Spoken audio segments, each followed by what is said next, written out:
Hi guys, இன்னைக்கு நம்ம movie ரிவ்யூவில் பெஸ்ட் ஆஃப் வார் படத்தோடைய ரிவ்யூ தான் பார்க்க போகிறோம். இந்த படம் ஒரு வார் ஆக்ஷன் மூவியாக வெளிவந்திருக்கு. இப்போ இந்த படத்துடைய கதையை பார்த்தரலாம். படத்துடைய ஹீரோ அமெரிக்க கடற்படையில் ஒரு உயர்ந்த அதிகாரியாக இருப்பார்.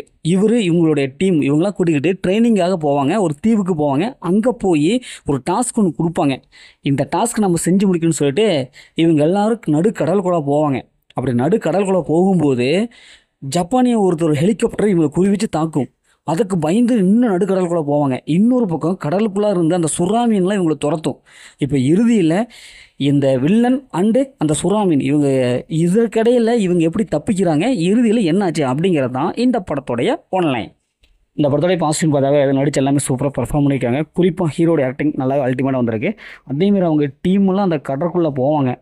அப்படியே வில்லன் ஒரு பக்கம் ஹெலிகாப்டர் சுடுவான், சுறாமீன் உங்களை துரத்தும். அந்த சீக்வன்ஸில் நல்லாவே வந்திருக்கு. ஒரு பதட்டத்தை உண்டு பண்ணியிருக்கு. செகண்ட் ஹாஃப் ஃபுல்லாகவும் இதே மாதிரி தான், தப்பிப்பாங்களா மாட்டாங்களா அப்படிங்கிற ஒரு பதவதை இப்போ நமக்கு கொடுத்துருக்காங்க.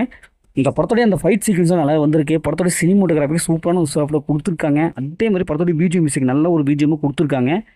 இந்த படத்துடைய லொக்கேஷன் நல்லாவே இருக்குது. நடுக்கடல், அதில் இருக்கிற சுறாமீன் அந்த விஎஃப்எக்ஸ் காட்சியெலாம் நல்லாவே சூப்பராக பண்ணியிருக்காங்க. அந்த ஜப்பானி ஹெலிகாப்டர் இவங்களை துரத்தி அடிக்கும். இவங்க தப்பிச்சு இன்னும் கடலுக்குள்ளே போவாங்க. அதுக்கப்புறம் என்ன ஆவாங்கன்னு தெரியாது அப்படிங்கிற ஒரு ஸ்க்ரீன் பிளேவே நல்லாவே கொடுத்துருக்காங்க. இந்த படத்தோடைய மைனஸ்ன்னு பார்த்தாவே ஃபஸ்ட் ஹாஃப் தாங்க. ஏன்னா ஃபஸ்ட் ஹாஃப் கொஞ்சம் ஜவ்வா எழுதுறாங்க, ஓயாமல் பேசிக்கிட்டே இருக்காங்க. தேவையில்லாத சீன்ஸ்லாம் ஃபஸ்ட் ஹாஃபில் வருது. ஃபஸ்ட்டில் ஒரு அரை மணி நேரம் இந்த படத்தை நம்ம கடக்க வேண்டிய சூழ்நிலை இருக்குது. அதுலேயே இவங்க ட்விஸ்ட் அண்ட் டர்னிங்லாம் கரெக்டாக மெயின்டைன் பண்ணவே இல்லை. செகண்ட் ஹாஃப் இப்படி தான்ப்பா நடக்கும், இது மாதிரியான படங்கள்லாம் இப்படி தான்ப்பா நடக்கும் அப்படிங்கிற மாதிரி ஈஸியாக நம்ம கெஸ் பண்ணுற அளவுக்கு தான் கொடுத்துருக்காங்க. அதை கொஞ்சம் தவிர்த்துருக்கலாம். அதேமாதிரி படத்தில் ஒரு சில காட்சிகள் யதார்த்தமே இல்லை, ரொம்ப வேணும்னே செயற்கைத்தனமாக இருக்குது. அதை கொஞ்சம் தவிர்த்துருக்கலாம். இந்த படத்தில் அந்த மாதிரி சீன்ஸ்லாம் இருக்குது. அதனால் ஃபேமிலியாக பார்க்குறது ரொம்ப முடியாத காரியம். ஃபேமிலியை தவிர்த்துட்டு தனியாக பாருங்கள். மொத்தம் இந்த படம் எப்படி சூப்பராக சுமாராக. இந்த படம் ஒரு ஒன் டைம் வச்சப்போ தான் நான் சொல்கிறேன். ஓகே, இதே மாதிரி அடுத்த ஒரு புதிய மூவி ரிவ்யூ சந்திப்போம்.